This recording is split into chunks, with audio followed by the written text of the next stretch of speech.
And action. Hello and welcome to A Gypsy's Kiss, the vlog. I'm Shelley Carney. And I'm Toby Eunice. Stick with us a couple of seconds and we'll tell you why you should watch this video.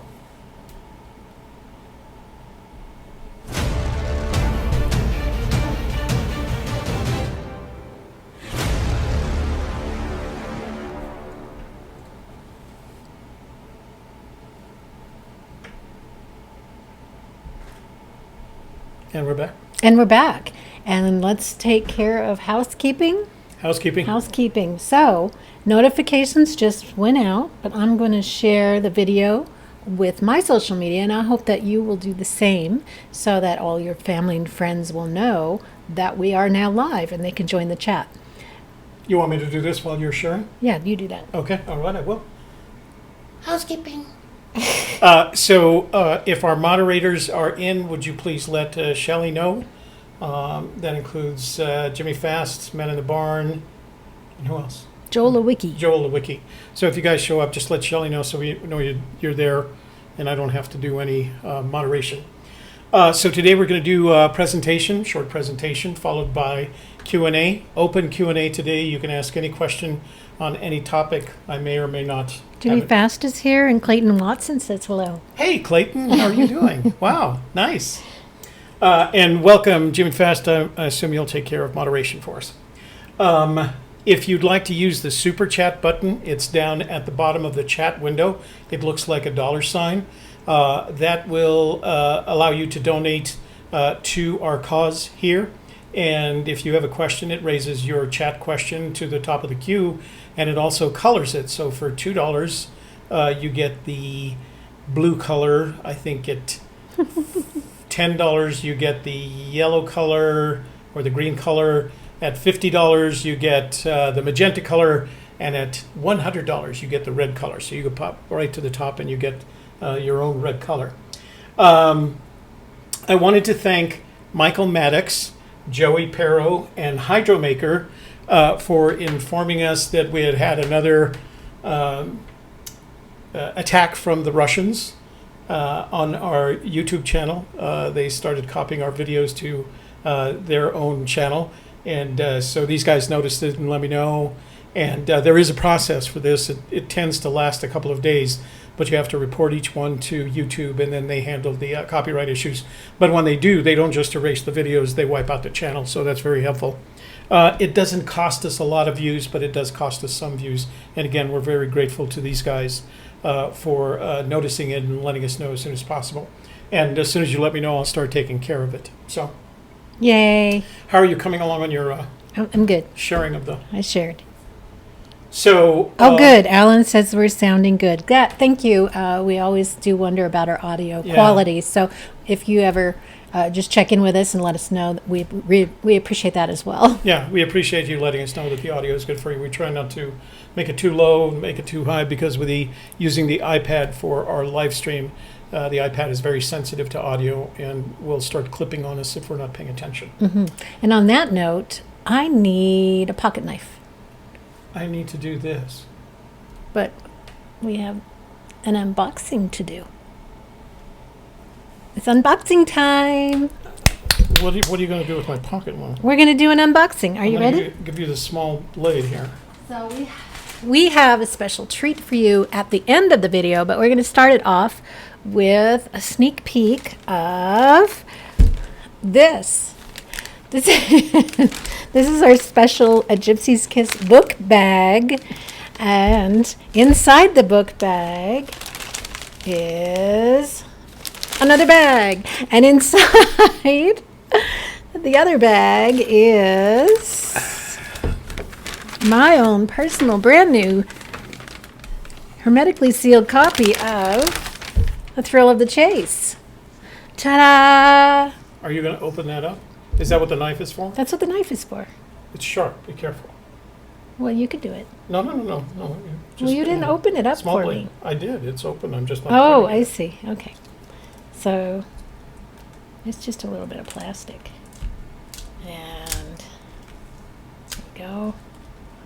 You're cutting it on the seam. Yes. Okay, no. Well, I don't want to scratch up the book. It's new. No, that's a good point. All right. It's probably enough. Not enough? Yeah. So. Ooh. Ah. So, but we do have a special surprise at the end of today's show regarding this. Did they autograph the sealed ones? No. Well, that gives us an excuse to call Forrest and I ask him if he can know, come by and right? have your copy of Because the I booklet forgot to take edition it with me on November on November to 2nd. to the other book signing because we had the other book signed. 8th printing. Wow. Yeah. 8th printing. Yeah. Shiny new. Okay. Brand new so- and shiny. And again, we do have those cool book bags if you're on the lookout for that. It says, "Look for me in the mountains somewhere north of Santa Fe." I love this bag. That's on a Zazzle.com/Gypsy's Kiss. You can buy one there. Yeah. Okay, can I get along with the presentation? Go ahead. All right. So what we were going to talk about, so at the beginning of last week, at the end of last week, we published the first of a new series of videos called Just the Facts, in which Shelley is going to be discussing things that we're absolutely confident in terms of Fenn's treasure. And one of the things I wanted to do was point, and generally speaking, we're going to target these videos at what we would call new searchers, people that haven't already made up their minds about what the search is and where it's going. So I was doing some research on, because I get asked a lot, what video would you recommend I watch? And so we decided that this coming week's episode of Shelley's Just the Facts is going to be on the top 3 videos. And as I was researching that, I went back to this video that was an interview of Forrest Fenn by Lorene Mills. And Lorene Mills has a program that's been on as long as I can remember since I got back called Report from Santa Fe. It's on public television here in Albuquerque, KNME, which is the University of New Mexico public television station. It was the interview of Forrest Fenn. It took place on May 13th, 2011. And the reason this is so important is that it was 6 months after the release of The Thrill of the Chase. So it was. I know there was an interview that he did the night of the event, but I don't recall there being a direct interview, a non-edited, uncut interview of Fenn between The Thrill of the Chase, video interview, The Thrill of the Chase, and the time that this was done in May, 6 months later. You can now find it. I got it from KNME, and I uploaded it to a Gypsy's Kiss YouTube channel, and the link will be in the description box of this episode, but all you have to do is look at our list of videos and you'll find it. So what I thought was interesting about this, I've known Fenn since, I shouldn't just call him, I've known Forrest since 2012. I didn't know him when this video was shot. And honestly, what surprised me was how different a Forrest Fenn I saw in this video. The word that came to mind when I saw it was vulnerable. What did you, I know you're a master of relationships. What did you say? Well, I thought in the beginning it was a little bit guarded, actually. Like, what is she going to do to me? Kind of a thing. And then once he understood that she had researched his life, his work, she'd read the book, she directed a lot of the questions, came from stories he'd written in the book. I think he appreciated that line of questioning, and it opened him right up, and he was happy to answer those questions. Guarded is a good description. As I said, I thought he behaved in a very vulnerable fashion, like he wasn't sure why he was there. Now, you have to keep in mind that this was a video that took place before any more, we're up to 8 editions.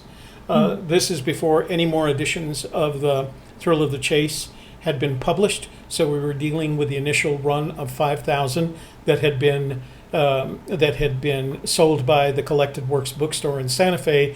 And this is when Fenn's perception of the chase, if you will, was less than national. It was just going to be something local for his friends. And as a matter of fact, he talks about one of his friends who goes out every weekend on Sundays. He runs a little shop, and I think he's referring to that gentleman that has the gold. He makes handmade gold jewelry. I can't remember his name, but he is a good friend. And he says that he's been out 9 times, and he hasn't quite told me where he was, but it was all very local at that time. And before it had gotten the nationwide visibility that it got after the Today Show discovered it and started using it as a mechanism to generate views and increase the visibility of the search and the chase then. And then it was also before a lot of Fenn's, what I refer to as marketing mythology, started developing. When it was before he had realized, I believe, and it indicates in this video, before he thought about the fact that there might be potential for additional books. His second and third memoirs, as it turns out, Too Far to Walk and Once Upon a While. So you don't get any sense in this video that there's a Forrest Fenn that believed that this was going to be anything bigger than a little local Santa Fe phenomenon, and he was just a retired gallery owner that had thrown together a book of his memoirs that he seemed kind of surprised that somebody had actually. He tells Mills at the end of the program, "Well, I'm just happy to see that somebody has finally read my book." So I think there was very low expectations at this point. But as you go through the video, and as I said, we've posted it to our. Did you want to add anything to that? No. No. As we posted it to our YouTube channel, you can see that there's some key points that are being made here. A lot of them you're going to hear me say them, and you're going to say Toby is just being repetitive. But I think it's important because they were found first here and in public, and the point at which Fenn wasn't embellishing and misdirecting and intentional counterintelligence. So that's what I like about this video. I highly recommend that you go and view it. It's a short video, 27, 28 minutes. Go watch it. Okay? Not right now, after the show here. So After this show, but before Friday. yeah. Make notes at 7 minutes and 25 seconds into the video. Fenn confirms, she says, and he confirms that the chest is hidden in the mountains north of Santa Fe. No mention of the Rocky Mountains, as we've said in the past. Fenn didn't discover the Rocky Mountains until 2013. So she was confident in saying it, and he seemed to be just as confident in validating it. No mention of, Rocky Mountains, Colorado, Wyoming, Montana, none of that. It's in the mountains north of Santa Fe. At 9:34, I thought it was interesting because it's a bit of a code breaking here. Fenn says, "I've had so much fun over the decades, 6 decades. That's when I wrote the poem that's in my book."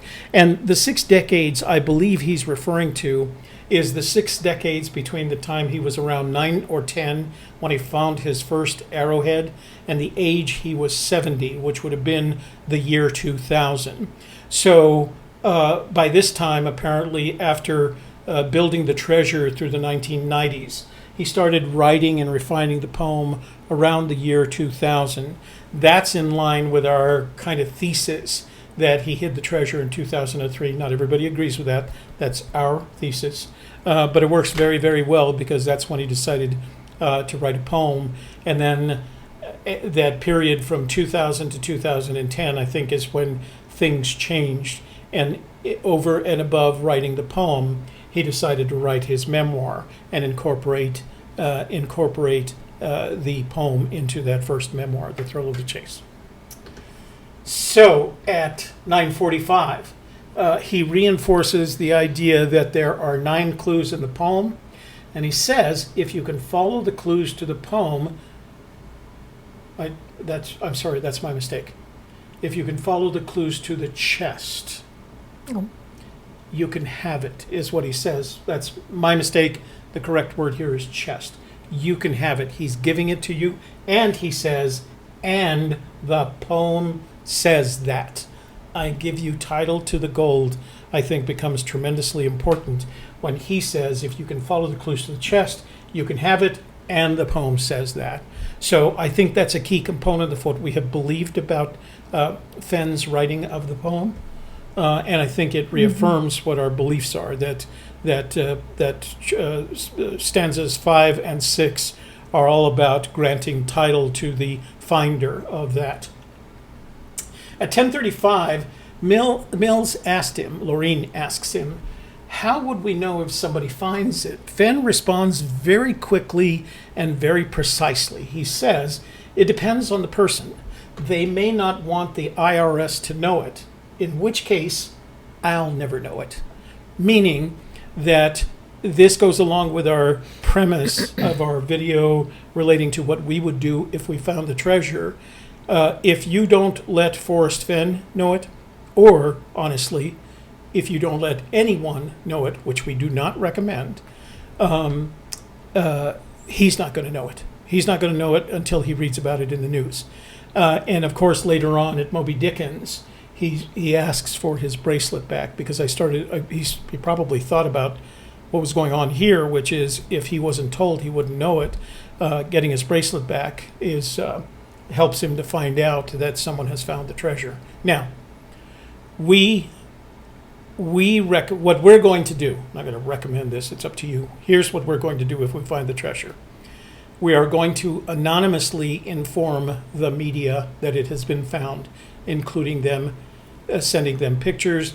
We assume the first thing the media will do is contact Fenn to determine the validity of the find, but we are going to remain anonymous. We will not keep the treasure. What's the word that I'm on? We will not inform anyone that the treasure has been found. Is that correct? Give me some words here. Well, as you said, we're going to send an anonymous letter to the New York Times, so that the country and the world can be aware that the treasure's been found. They'll have pictures of it to prove it, so that everybody can stop searching at that point, and nobody puts their life into any danger any time after it's been found. And again, I think this reaffirms our premise that Fenn will not know when the treasure has been found, and if that you inform him that you have found the treasure but wish to remain anonymous, that's exactly what he'll do. He'll let the world know that it's been found and that the defender.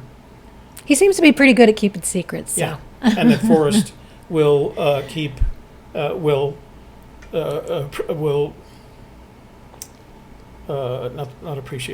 hold to the finder wanting to remain anonymous. So then there's a big space between around 11 minutes and around 21 minutes where they discuss a lot of other things, not necessarily having to do with the thrill of the chase. Do you remember some of them? The gallery, and he talked about the little house behind the gallery where he hosted all the celebrities and that sort of thing. So they talked a lot about that, his life. And then she brings up his work, his archaeological work, and his findings. The Sitting Bull pipe comes up. She mentions a number of things. And then towards the end of that conversation, and you can see he's a little bit surprised and a little bit taken aback by it, she brings up Craig Childs, whose book Finders Keepers is a book about people stealing the past from archaeologists who can preserve it in certain ways. And Craig Childs and Forrest Fenn don't particularly like each other. So when she brought it up, it sounded like she was trying to open him up to this conversation, but she used Craig Childs. It would be like me bringing up a conversation with Shelley, starting with somebody that she doesn't particularly care for, and asking her opinion on the matter. Like the president? Like, oh, easy. So Fenn responds with, and his response was almost immediate. He says, "That's an interesting question. You want me to answer that?" And which surprised her that he would say that. Right. Yeah, she I think was surprised by the fact that he had an answer to that. Right. I think because she thought it was rhetorical. I think what she was looking for is the presentation of a rhetorical question to see how he was going to respond and see if it triggered him. And he actually sits back in his chair a little bit, and then he leans back forward. He says, "That's an interesting question. You want me to answer that?" And he says, without so much as a pause, "The guy that owns the title, he's the one that owns the past." And that becomes interesting in the context of the fifth, what is it, I grant you title to the gold, because you now own it as far as Forrest Fenn is concerned. And I think that puts to rest about what's going to happen, with the treasure after Fenn has passed away, and who's it going to belong to, and who do I have to inform. If you find that treasure, whether Fenn is alive or not, it's yours. He said so. And he said so more than once, and he said so in the poem, and it's perfectly defensible in court if you decide to even bring it up in court. You shouldn't have to. So I thought it was just an interesting, and again, this is in the context of the first video interview that took place, the full unedited, uncut video interview that took place after the release of The Throne of the And they'd Chase. also, yeah, as you said, they touched on San Lazaro. So, of course, I think he had his back up a little bit about, who owns it, and that he had excavated and cataloged, and while he owned that property, it was not bulldozed, it was not built upon with ranches or other structures. He did his best to unearth the past and share it with people. And he talked about how archaeologists end up just putting everything in a box and hiding it in the basement so nobody gets to look at it. Well, even more interestingly, she says to him, archaeologists don't like you, or something like that. It was very straightforward. Archaeologists don't like you because you don't give them what you find. I think he said that. She was trying to be positive, and then he said, they don't like me. Yeah, they don't like me because I don't give them what I find. Right. And I won't do it because they'll just put it in a box someplace in a museum and nobody will ever see it. So, right. By the way, if you're hearing kind of a air noise, for some reason or the other, my air conditioner won't turn off. So that's that noise that you hear in the background. It's nice for us because it's nice and cool, but usually we turn it off whenever we do our show. So, but for some reason it's just running. Not cooperating today. Not cooperating. One of those things. So the guy that owns the title is the one that owns the past, and in this case, I'm sure the one that has the title to the treasure owns it. So at 2417, Mills refers to a story in the book, and it's the story that took place in Meeteetse, Wyoming, when Fenn was in his 40s, I think it was. And some guy rides in, and he's at a gas station. A couple of people drive in with a pickup truck, and they have what they believe to be the remains of a Spanish conquistador, or at least a Spanish explorer, and his horse. They're going to take it out. They're going to take the skeleton, what remains of the saddle, and his armor out. And they're going to put it in what passes for a museum in Meeteetse, and they leave a bunch of brass tacks in the bed. Fenn asks them if he could have the brass tacks. He picks up 123 of them, I think it is, and they let him keep them. She brings up that story as she read it in the book. She couldn't have read it in Too Far to Walk. I'm sorry, in The Thrill of the Chase, because it wasn't published until Too Far to Walk, but it had been published on his blog at that point. So that's where she read it, and she confused it as a story that he had put in his book. He hadn't put that in The Thrill of the Chase. But she started it because of the nails, which were in the clappers in the bells that he was making, and that was a totally different story. That's right. That was earlier, and I tried to figure out how to incorporate both of them, and it sounded redundant to me when I wrote it. So earlier in the video, they talk about Fenn, his bells, the casting of his bronze bells, and his bearing them, and somehow or the other she had related the tacks, the nails, that he found in the pickup truck in Meeteetse as the clangers inside the bronze bells. And he didn't correct her. He just went on to talk about the bells. The reality is the clangers in the bells come from nails that were in ships that his brother Skippy or his nephew Clayton had discovered on their dives. So the clangers in the bells are nails from wrecked Spanish galleons, as opposed to the Spanish conquistadors' leather equipment, the tacks that he found in the truck. She confused the two earlier, and he didn't correct her. He just let her go ahead with it. So at 2633, we're getting in. Again, he reiterates in the book, there's a poem, and there are 9 clues in the poem, and the clues are in consecutive order. And that was one of the things that we used as part of Shelley's Just the Facts video of last week, where we took the 3 most important things that we think Fenn has said about the poem and cited those exactly. This was one of the citations. Then at 26:45, Fenn says, and I'm going to read this completely, if you want to find the treasure chest, I'll tell you how to do it. Read the book. Just don't hold up the book so we know. Oh, this book. Yeah. Because this is the book he was talking about. That's right. Read the book. This book. Just normally. Then go back and read the poem 10 times. The poem. Study every line. It's always hard to find. New book smell. New book. Study every line, every word, then read the book again slowly with the idea of looking for, and he says clues first, and then he corrects himself. He says hints that are in the book that will help you follow the clues. So, and I know I've heard people say that before, but never quite in that context, and it was important. So, we have a special announcement. Oh, starting this Thursday. This Thursday, the 1st of February, we are going to be hosting. You're just sending my audio off into the red every time. Well, you do it. We're No, going to be you're doing fine. hosting Keep going. a book club based on Fenn's memoirs. So if you have The Thrill of the Chase, open it up to the preface. That's what we're going to be discussing this Thursday in a live presentation with live chat so That's that right. everybody can participate together. And as Fenn has said, read the book, read the book, read the book. Why aren't we reading this book every day? Why aren't we? Good We're question. reading the forums and we're going down rabbit Watching a holes. Gypsy And Kiss. well, of course we're watching a Gypsy Kiss. But book club, because we're going to do what Forrest said to do, and we're going to study this book. So here's the plan for Thursday. We're gonna do one. Forrest never numbered the chapters in The Thrill of the Chase. We called them chapters. We're going to do one chapter at a time every Thursday, 1 p.m. live stream with Q&A following. And Shelley and I are going to talk about it. We're going to take the book independently of one another, and we're going to come back and we're going to talk about what we found interesting in terms of hints, as Forrest recommends, right?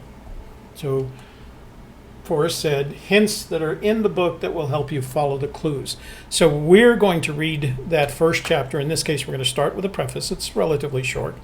And we're going to come back with and talk about what we found interesting about it, our different perspectives on them, because Shelley and I do have different perspectives a lot. And we're going to give you the opportunity to comment as well. So we'd like to hold a discussion while we're talking, and then open it up to Q&A and see what we all get out of it.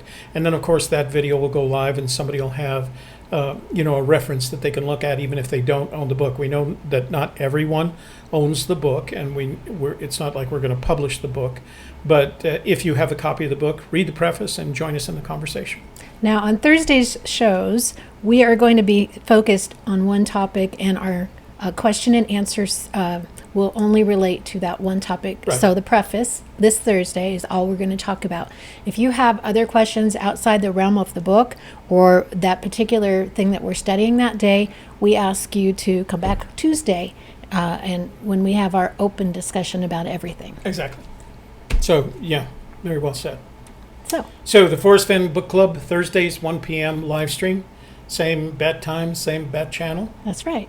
So It's just a different day. different day. 2 and days then later. and then when we finish this one, who knows? We might go on to Too Far to Walk.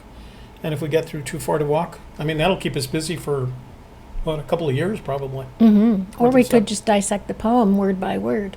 Well, eventually, perhaps what we can do is after we finish going through the chapters, come back and have a couple of shows on the poem as well. I think that would be important. So, but I think it gives us an opportunity. So, at a minimum, let's see, you'll see us 3 times a week.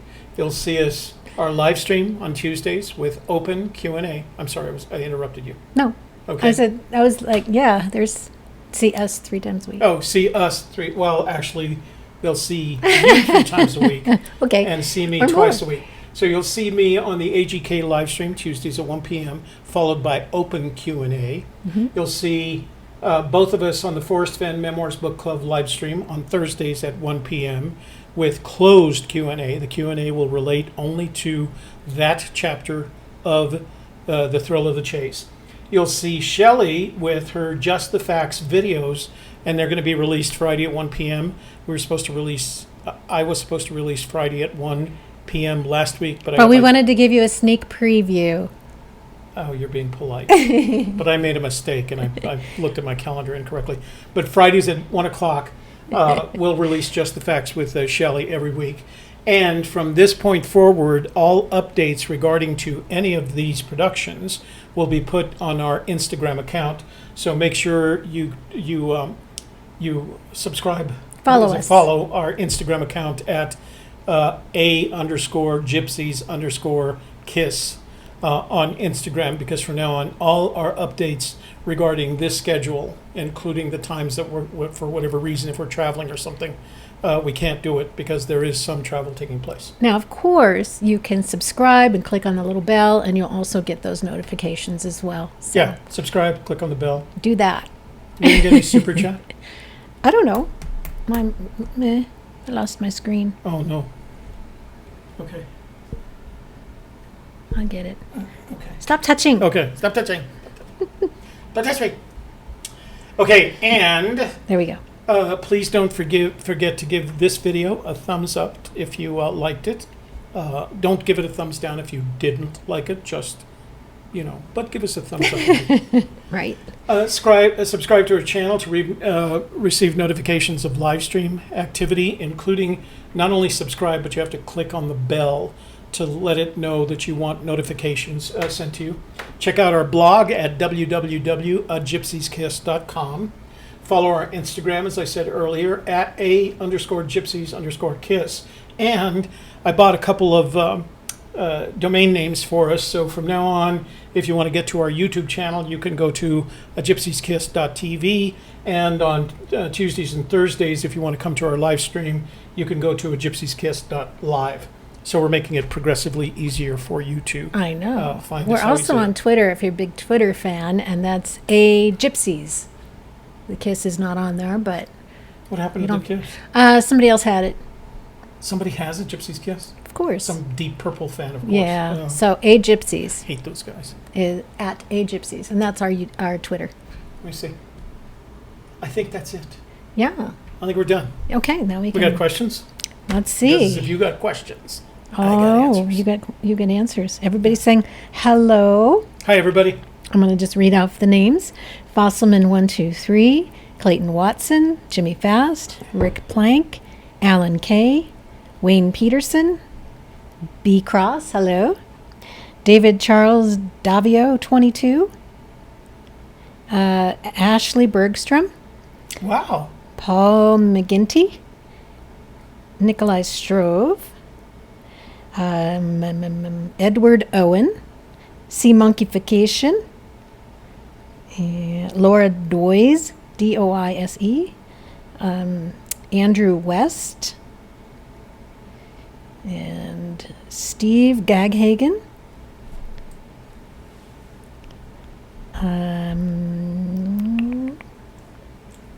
Mint in the Box. Jimmy Mint says in I the- should keep it Mint in the Box. Well, I can't study it then. But you guys can get your own. If you don't have one of these books yet, where can they get one of these? Contact Collected Works Bookstore in Santa Fe. And they will send it to you. They still sell it at the $35 price. Don't buy it on Amazon because the Amazon price has been raised, and even used copies. Now, on the other hand, if you want a first edition or a signed copy, you're probably going to have to go to abebooks.com, abebooks.com. But if you don't have a problem with edition number 8, you can just go to Collected Works Bookstore in Santa Fe. They're online. You can find them. Where's my copy? On the shelf, probably. So we have Eric Schmidt, and he says, when you anonymously have it auctioned at Sotheby's, see, he's watched our video, he knows, Yeah. won't they tell the IRS to tax you? Even though the auction price will be higher, the government will take their share. We plan to avoid the problem. The answer is yes. Sotheby's doesn't do that. What Sotheby's will do at the end of the year, like everybody else, is submit a W-9 to the IRS in terms of earnings. But part of our plan is we have three different attorneys we can use in Washington, D.C. To pay the taxes as soon as we're presented a check by Sotheby's. So we're going to take care of that before it becomes an issue. And the IRS doesn't particularly care once your taxes are filed and you pay the taxes and do it correctly. They don't have any care. They don't care whether you're anonymous or not. Andrew West wants to know where the super chat button is. Super chat. Go down to the bottom of the chat screen. Oh, and tell me when you find this. And okay, so you go down to the bottom of your chat column, and there's two little icons. One is an emoji icon. Click on that just so you can send us an emoji now. And then right next to it is a dollar bill sign icon. Click on that, and it'll open a little sub window for you, and it'll ask, I think the minimum is $2. And for that, you get a blue highlighter. You can go all the way up to, I don't know, I went up to 300 just to see how high the colors went. But you can change that number to whatever you decide to chat. If you can't find them, I think Jimmy knows where it is. Jimmy can probably scroll around and show you where it is. Down at the bottom of the chat screen, look for it's kind of a weird shaped dollar sign. It's like a dollar sign you'd see in an old video game. So if you can't find it, so if you can't find it, you can go to our YouTube channel page, and in the upper right-hand corner, you'll see a PayPal donate button. We happily take donations as well. So you can, and that goes to PayPal, so there's no issues. But that's in the upper right-hand corner of our YouTube channel. Where you see the banner at the top. Yeah, banner at the top. And it says donate. And click on that. So feel free to donate. That pays for our travels. Yes. And have you, David Dow says, have you listened to the interview October 25th, 2010? It's about 20 minutes long. Yes, that's Mary, it's not Catherine Mary or Mary Catherine.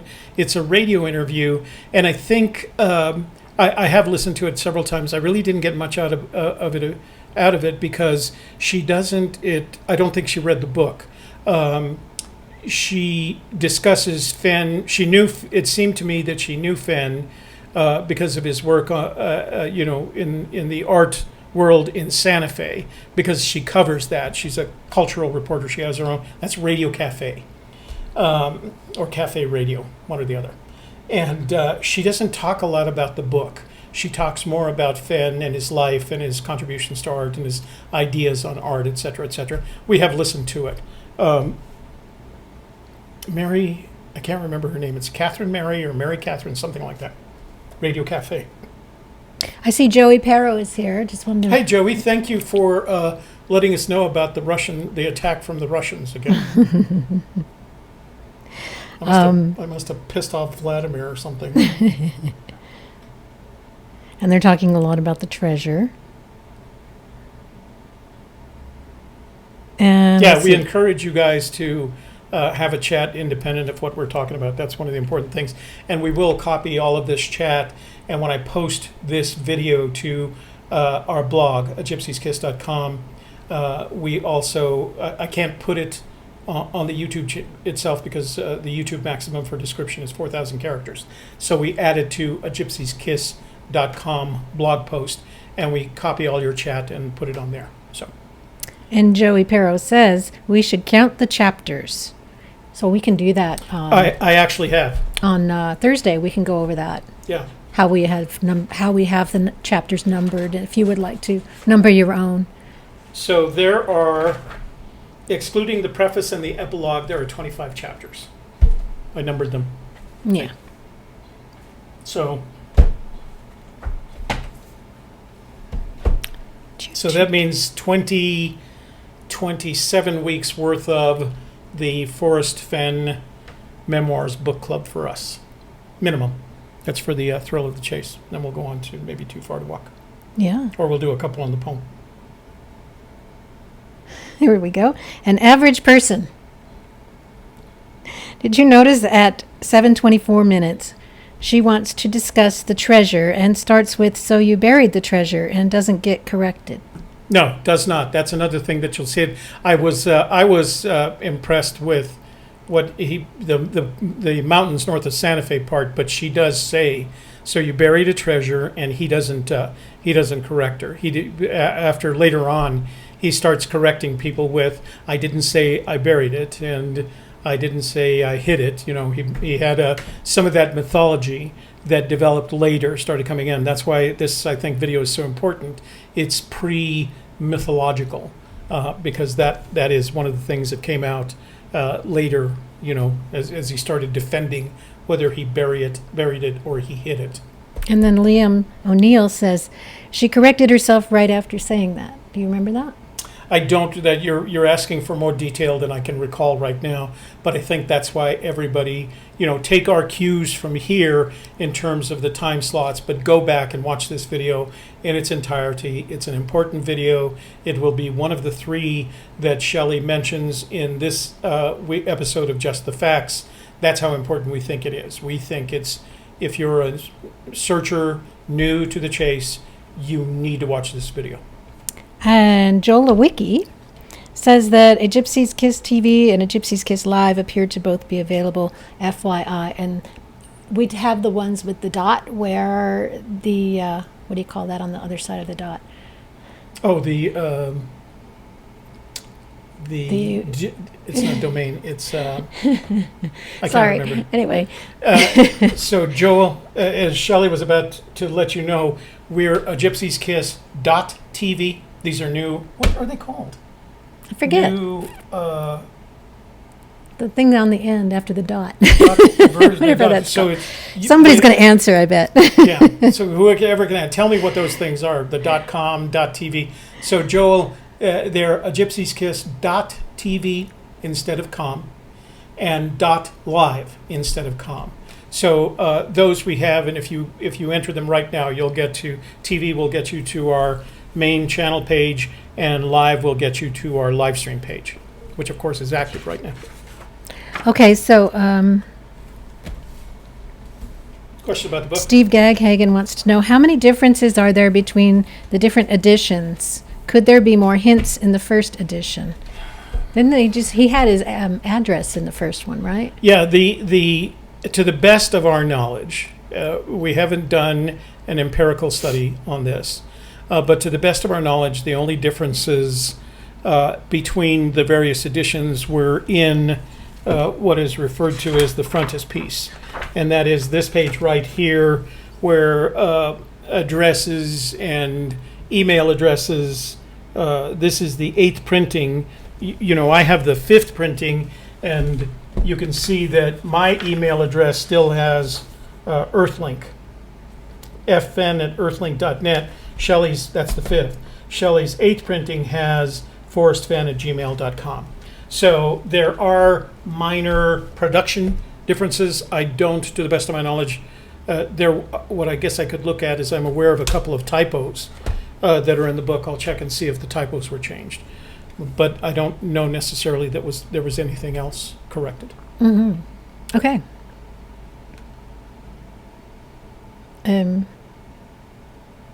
There's no super chat on his iPhone 7 Plus.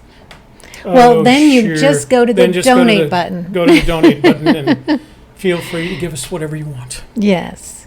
And then... and it's PayPal safe. Have you seen the video 2010 at the Cody Museum? I have not. I didn't know about it.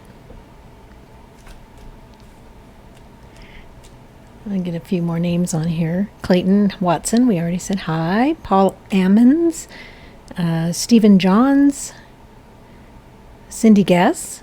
Hi, Cindy. And she says it's Mary Charlotte Radio Cafe. Mary Charlotte. Or is it Charlotte Mary Radio Cafe? That's the audio interview that was done on the night that they released The Thrill of the Chase at Collected Works. Okay, Timothy Alcar. Why would... Let me interrupt you for just a second, please. Don't forget, if you have a question for us, start your question with the letters, uppercase letters AGK, so we know it's for us, and it makes it easier for Shelley to find as this chat is on the move. Go ahead, I'm sorry. Oscar Mike. Oscar Mike. I watched Men Who Stare at Goats the other night, and he said that. Yeah.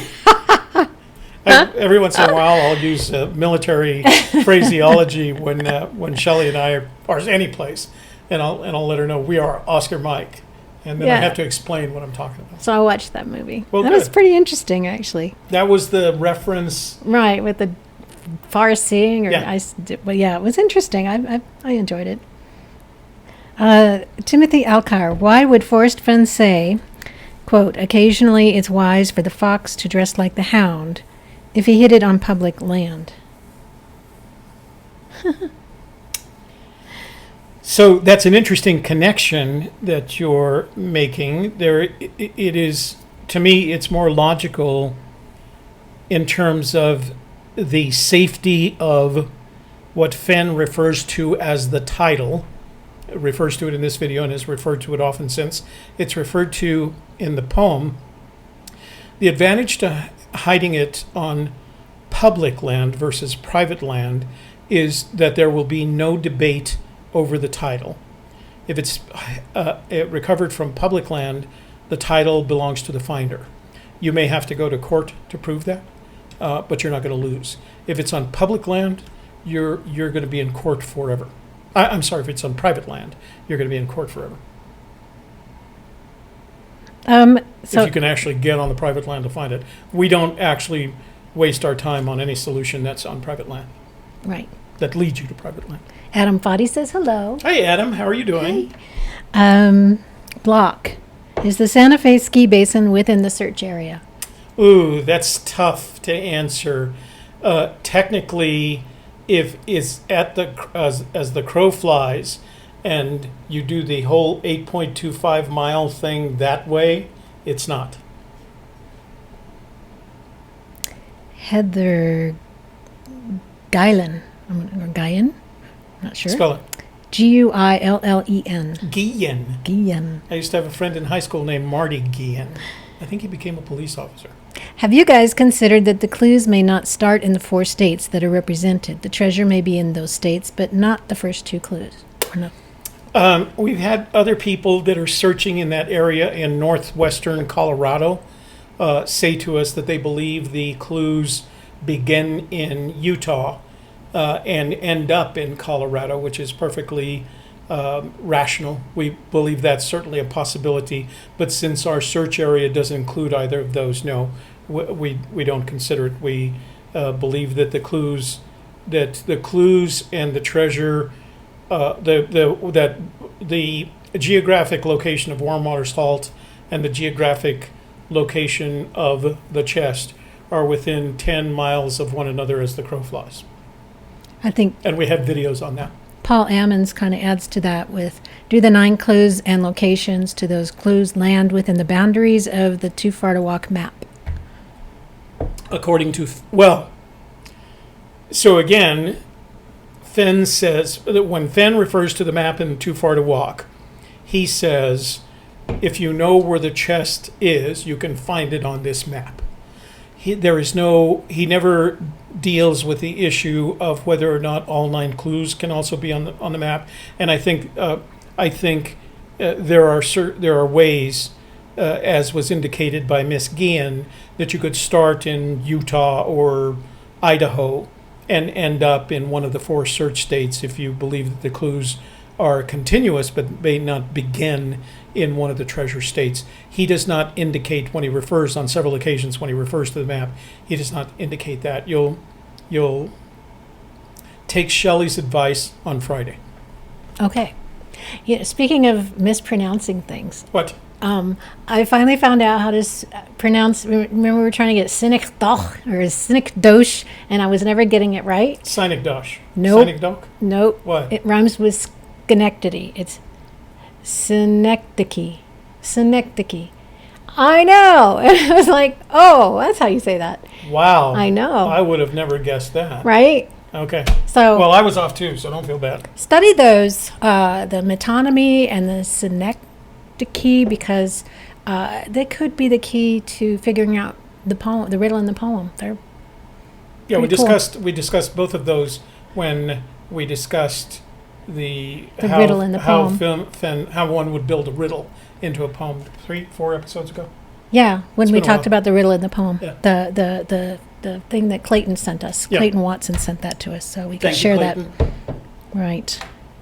Joe Lewicki is saying that this without the dot is available as a Twitter handle, if we had wanted that. A Gypsy's Kiss. .tv. Oh, okay. Well, But then that's more to type. I just thought a Gypsy's. Yeah, but it gets us a opens us unique up. Twitter thing instead of a Gypsy's blank. It was just age. Okay, whatever. Joel, I I'll will let take you care of decide. that. Thank you. I'll let you decide. I think that's, thanks for noticing that. I think that's a good idea. Buffalo Bill Center interviews 2010. Did you Haven't see seen that? it. Oh, okay. Have not seen it. Haven't seen I know it. there was interviews with. I don't recall them being about the interviews that were done with the Buffalo Bill for the Buffalo Bill Museum, and for the ones that Dale Neitzel has done have never been kind of. It's like the agreement, the gentleman's agreement between the two of them is to do the interviews without referring to the book, the poem, the chest, the search, etc., etc. But I'll go back and look at it. I haven't, like I said, I haven't seen it.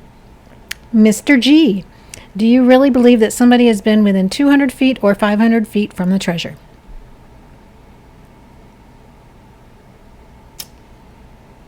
Yes. And the reason is, at some point, you have to take Fenn at his word. Because if you don't, if you question what he said, if you question, like Fenn said, people have been within 200 feet.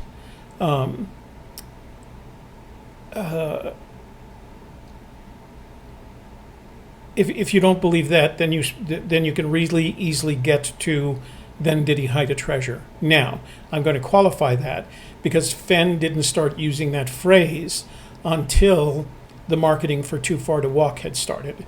I think he uses it in the Moby Dickens video. So I think the caution that I would have for you is that that it is possible that people have been within 200 feet of the treasure, and it is possible that searchers have been within 200 feet and that people have been within 500 feet. But that tells us one thing. That tells us one thing about the treasure. It is not that far off the beaten path, if you believe it. If you don't believe it, then you end up with a horrendously larger search area. So for me, I would rather believe it just to minimize the size of my search area. Edward Owen asks, do you have to reveal to anyone, the IRS, etc., where you found the treasure? No. There is no requirement, and we strongly recommend, based on the advice that we've gotten from the attorneys that we've talked to, that you do not, there is no requirement for you to say where you found the treasure. It is in your possession, therefore you have title to it, according to Forrest Fenn, whether he is alive or dead. And based on what Forrest has said in the past, that if the finder does not want to know, does not want to release the location of the find, neither will Fenn. My guess is, when he is, if that's what you decide, my guess is that your answer when people ask you, if you don't do this anonymously, if people ask you where you found the treasure, you say your response should be where Fenn left it. And by the same token, when Fenn is asked, where did you leave the treasure? His response will be where the finder found it. And if that finder is you, he will probably use your name if you decide not to remain anonymous. There is no legal requirement for you to tell anyone where you found the treasure. For all anyone knows, you walked over to Fenn's house and said, listen, I'm going to take this load off of your head and why don't you just give me the treasure? And he said, okay. That's as likely as anything else. Now, I don't think that's how it'll happen, but there is no need for you to let anyone know where you found the treasure. Rick Plank wants to know, do you know if Forrest Fenn owns any other land?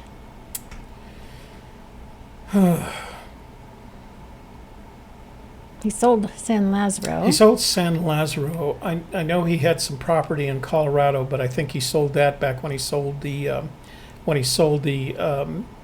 Aircraft? the gallery. Oh. So no, I do not know. I do not know if Forrest owns land other than the land on which his house resides. Now, I don't think I'm not sure there is a some property up in Pecos that I believe was owned by his son-in-law, Shiloh's father. There's some property up in the Pecos, the area that was burned a couple of years ago, that was owned by the family of his son-in-law. And I know he's been there, but I don't believe he has an interest in it. Financial interest.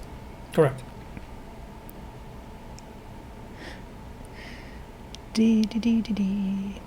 Okay.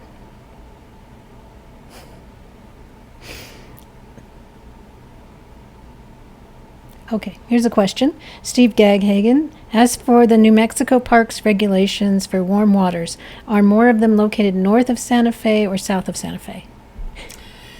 To the best of my knowledge, all warm waters. Wait, so that's a funny way to ask the question. So the New Mexico Game and Fish regulations, the state fishing regulations, say all warm waters in New Mexico, all waters in New Mexico, including lakes, rivers, streams, creeks, etc., are warm waters.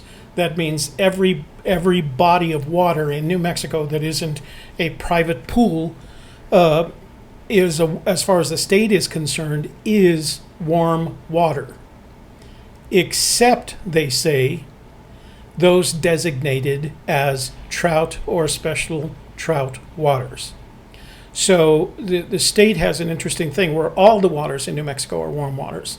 Warm waters halt at the point at which trout waters begin. And trout waters, again, to the best of my knowledge, that trout waters are all north of Santa Fe. And the reason is trout require temperatures between, at the extreme, in order to survive, they require temperatures between 50 and 60 degrees. Once it gets around 57, they start getting uncomfortable. Once it gets below 53, they start getting uncomfortable. And you're just not going to find those waters south of Santa Fe because you go into the high desert and the temperatures change significantly. We're in Albuquerque here. We haven't had snow this year. And the temperatures have been in the 50s on a bad day. So the warm waters are all over the state. The trout waters are north of Santa Fe. For the most part, there might be one or two that isn't.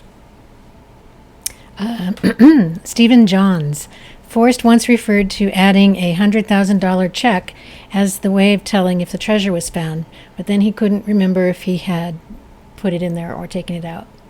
Yeah, that was in the radio interview with On the Road with Charlie. There was another quote from him that indicates, I think, in a conversation that he had with Douglas Preston, was it? That he said that he decided not to put either the cash or a certificate or bond of any kind, or any paper, paper would, in the treasure, because he felt like it wouldn't tolerate the aging process unless it was in that sealed jar. And then it gets complex because he would have to miniaturize it. All the jar isn't that big. Right. Okay, and David Charles Davio, do you find it interesting that the book just starts on page 4 and the first letter is A, Alpha, page 6, W, Omega? Your thoughts? David, you're ahead of me on this one. I hadn't actually noticed that. So let me look at it and I'll maybe tell you when I post this chat whether or not I find it interesting. Seamonkification. Couldn't Forrest just leave a legal title transfer document within the chest for the finder? He could, but again, you have the same problem of whether or not it would tolerate aging. Most paper doesn't do well, especially modern papers. After all, it's not papyrus, which has some tolerance for it. Or stone. But he believes, based on the advice of his attorneys, that he has already done that in the poem. He transfers the title of the contents of the box to the finder in the poem. And the poem is documented both in the book and in other forms that can tolerate the aging process. And I think watching this video confirms, both in the comment he makes about who owns the title and that he says that he transfers the title and the poem to it. I don't think you need to put a piece of paper. There's no need for it. What is the phrase? Possession is 9/10 of the law. If you have that treasure in your hands, it's going to be hard, given what's in the poem and what Fenn has said about that treasure, for anyone to prove otherwise, to prove that it isn't yours. I mean, think about it. How do they prove that it's not yours? How could anyone prove that it's not yours if it's sitting in your vault or your 9/10 of the law, right? Yeah, possession is 9/10 of the law. Edward Owen, could you please explain why you believe Forrest Fenn was closer to 70 versus 80? Well, it's not what I believe; it's what he said, and let me qualify that. What he said, and what I quoted today from the poem is that from the video, from the interview, is that he said he wrote the poem 6 decades. He'd have been having fun for 6 decades, and then that's when he wrote the poem. So my belief is that he was 70 when he wrote the poem. I further believe he was probably around 73 or 74 when he hid the treasure, but those are my personal beliefs based on research. And we have 3 or 4 videos out there explaining why we believe that. Repeat the question. There was something else inside of his question that he asked. Why do you believe that Forrest Fenn was closer to 70 versus 80? Oh, and then at Moby Dickens, he said he got sick, and then 15 years later, he wrote the poem and hid the treasure. So he got sick in 1988. 15 years later would have been 2003. So he has said several things, and supported by the research that we've done, that indicates that he was closer to his 70s than he was to his 80s.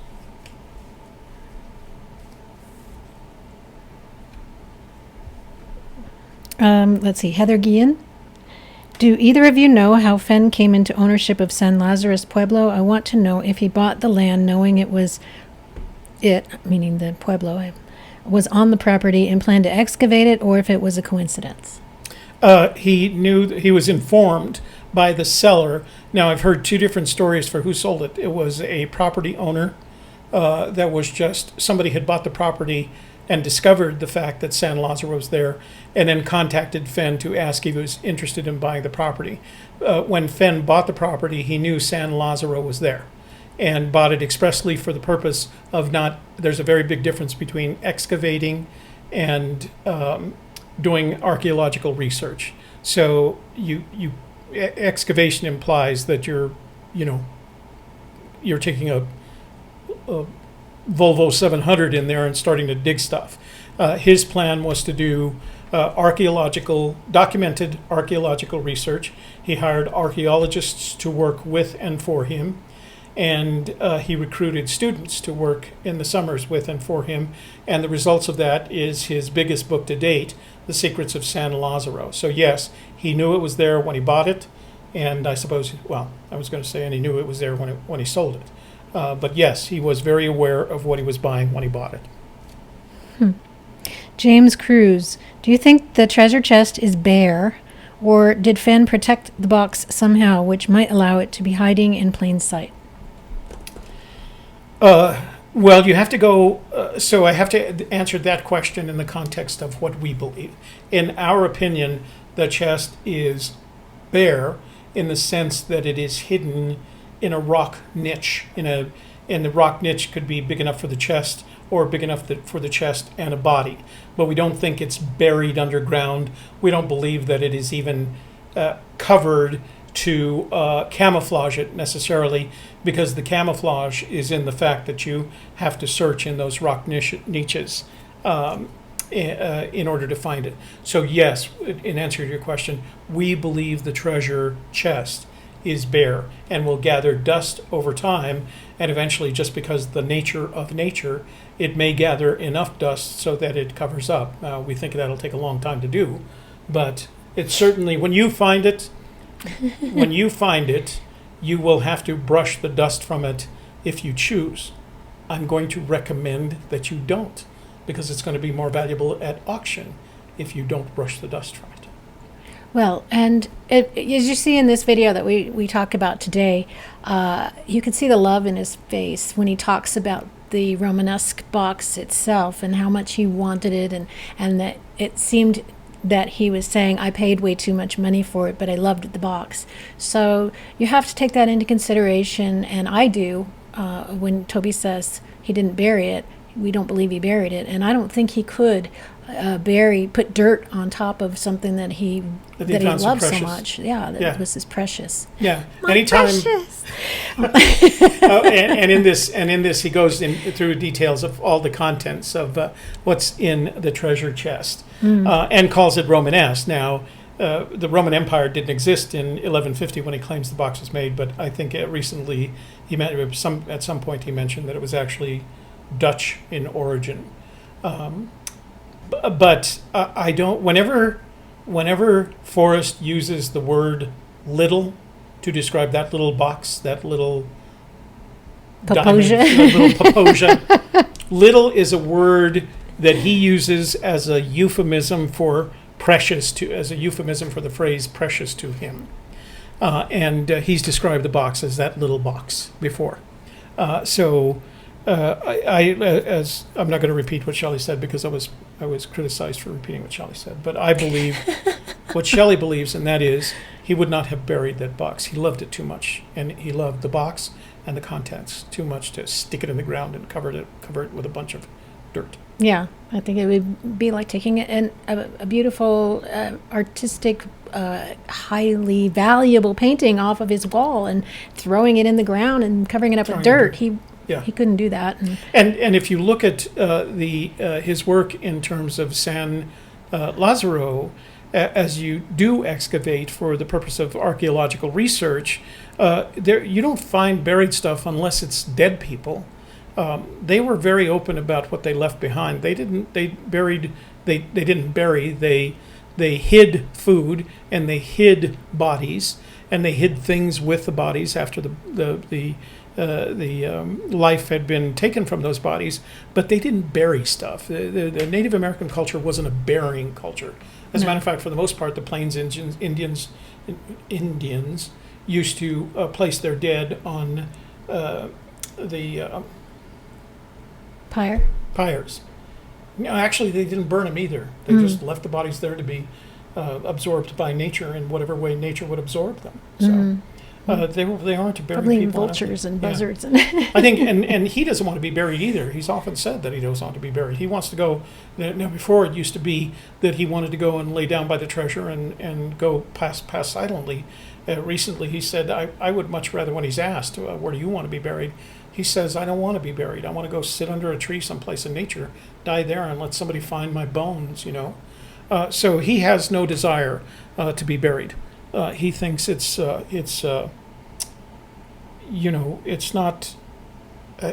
proper. It's not part of what his belief system is. Mr. G, I know you guys believe that Forrest hid the treasure before 2009, 2010, but didn't the FBI supposedly see the chest in his house around 2009, 2010? We have no indication. I wish that was confirmed so we could put this to rest, but no. We've heard that mythology before. We've never. Preston has never said what year it was the last time he saw it. What Preston says is, I went in August of 2010 and it wasn't there anymore. Clayton says, we think it was on his table. We think we saw it on his table in 2009. No, there is no confirmed sighting of there's no one that cited the chest in a documentable form after 2003. If you have a citation, if you have an FBI document as a citation, we'd be happy to eat it.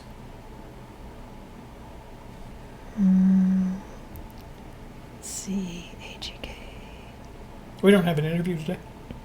No interview? No, we're on hiatus.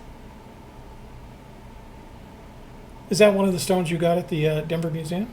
Yes, it's the citron. The citron. Citrine.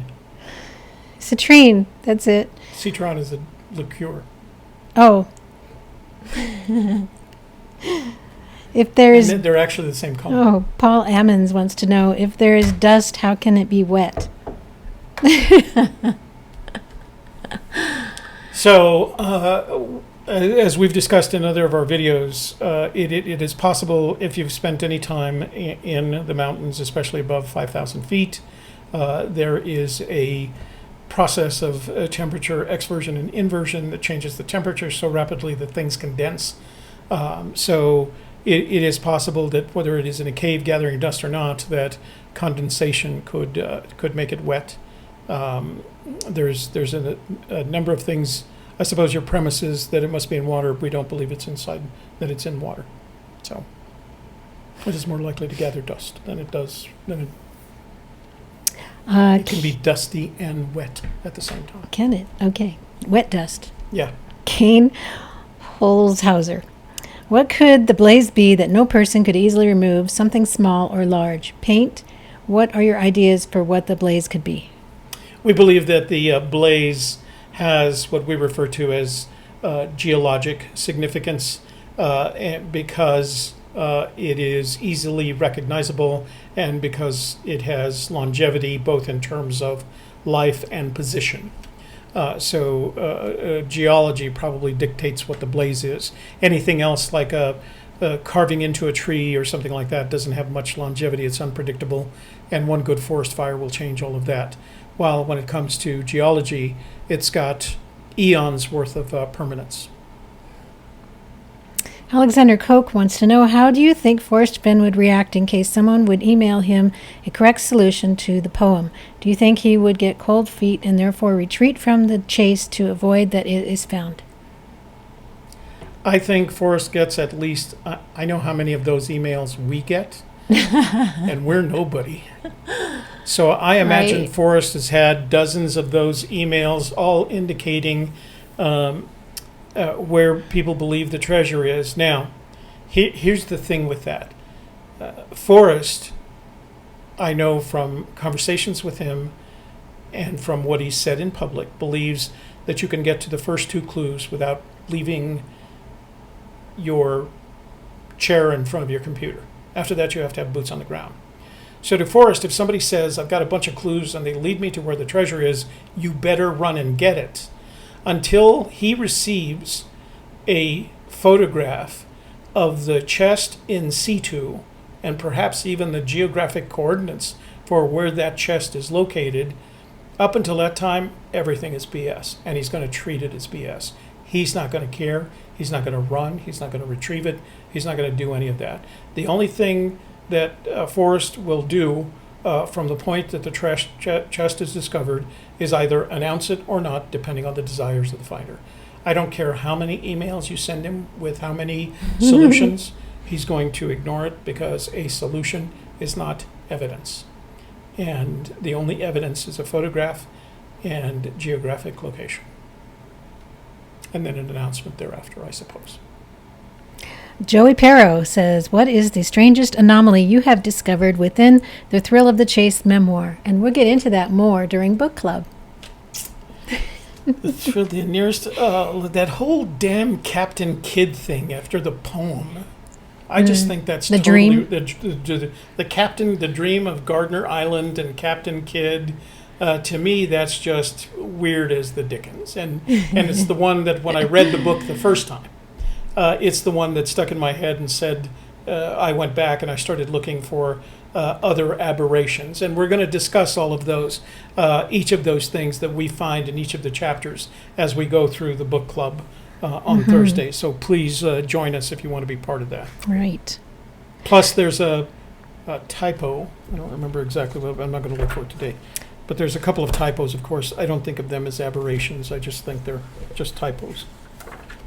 Paul McGinty, what type of car or truck did Forrest drive around at the time he hid the treasure? We don't know.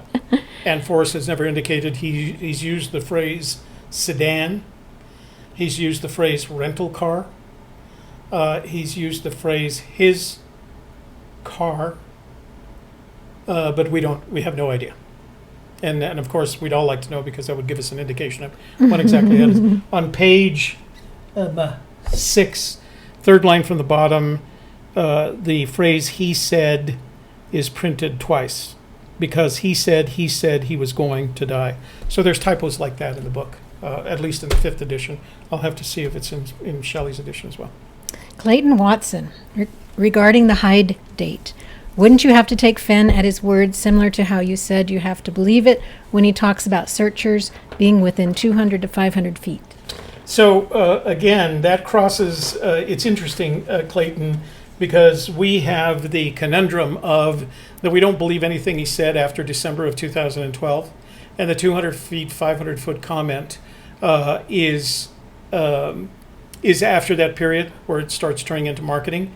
And then the other thing about the 200 foot and the 500 foot comment is that it doesn't actually help you. It's like telling you it's not in Idaho. It's really not going to help you with a search unless you know exactly who those searchers were and where they were. And I'm always surprised that as a result of that comment first made back in 2000, and I think it was 2012, maybe 2013, that all of those searchers haven't gone back to those areas and looked for the treasure. So no, we don't put a lot of stock into it. We look at what's rational, and what's rational is that we could easily believe that the treasure is within 500 linear feet of a major thoroughfare, and that as a result, lots of people have been within 500 feet of the treasure. There's always these possibilities that are out there. Okay, he could have hidden it in 2002, 2003, and then sold his plane, so it could be in many different states.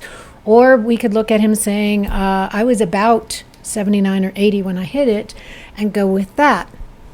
And then say, okay, well, it's definitely in New Mexico. We already believe it's in New Mexico, so that's the solution that we're working with at this point. So it doesn't really matter if he hit it in 2003 or 2010, as long as we're looking in the right place in New Mexico. So let me go back to one of the questioners who asked if there were differences in the various editions. Mm-hmm. So I just checked. My edition, which is number 5, had that typo on page 6. He said. This is Shelley's edition, 8, and the same typo is there. So it says, because he said he was going to die. So my guess is they just didn't go back and make any changes to any of the editions. If they didn't change the typos, why would they change anything else? All right. Heather Guillen, in a podcast interview between Forrest Fenn and Isaac Cole, they are referencing to fishing areas in Yellowstone, West Yellowstone, and Forrest Fenn states he hasn't been up there since 1950. What do you think about this? If I remember correctly, he corrected himself, and he was very specifically referring to West Yellowstone. We know he's been to the area after that on several occasions, both when he was visiting Cody and when he was visiting the Yellowstone National Park. So he said sometime after that. Is Heather a subscriber? Heather, if you're going to ask that many questions, you should become a subscriber. Yeah, we don't think that. When we first heard it, of course, we responded to it, and then soon after that, he corrected it and said he was referring very distinctly to the town of West Yellowstone. Is that it? I think that covers it. Yes. Yay! Okay. Yes. 1 hour and 15 minutes. That's not bad. I think that covers it. Okay, so if you want to ask any further questions today, post them on the video once it's up and yeah. It'll take about an hour, maybe an hour and a half, depending on the length. YouTube takes all of this live stream, turns it into a video, so you can start posting questions and comments there. This chat will be copied and put on the blog? That's correct. So after it's posted to YouTube, I'll take that link, I'll post it to our blog, and below the link where that video is on our blog, I'll copy all of this chat, put that on there so everybody can see what questions related to what. So for the rest of the week, we'll be back on Thursday at 1 p.m. to discuss the preface in the book, The Thrill of the Chase. If you want to join us, read the preface and be prepared to comment on it after we open it up. Q&A on that day is not open. It is very directly to whatever section of the book of The Thrill of the Chase we're going to be talking about. Then you'll see Friday's video, Shelley's video on Just the Facts. We've designed that for new searchers, so you may find what you see on Just for Facts, things that you knew already, or corrected some of the mythology that you believed. Well, it's a good refresher. Yeah, it's a good refresher. That's right. Okay, is that it for today? And don't forget, if you need to find us, gypsieskiss.com is our blog, gypsieskiss.tv is our YouTube channel, and gypsieskiss.live is our live stream where you can tune in on Tuesdays and Thursdays at 1 p.m. Mountain Time to see us. And _gypsies_kiss on Instagram. In Instagram. And like I said several times before, that's where we're going to do all our updates regarding activities on the channel, since it's hard to make a YouTube video to do that. Every time we want to update something about the channel, we can't make it on Thursday, etc. We'll put it on our Instagram account, so follow that account to keep updated about what we're doing. Okay. Okay? Thank you so much for watching and for all of your comments and questions today. And for Gypsy's Kiss, the vlog, I'm Shelley Carney. And I'm Toby Eunice. Thanks for watching. We'll see you on Thursday. Bye-bye.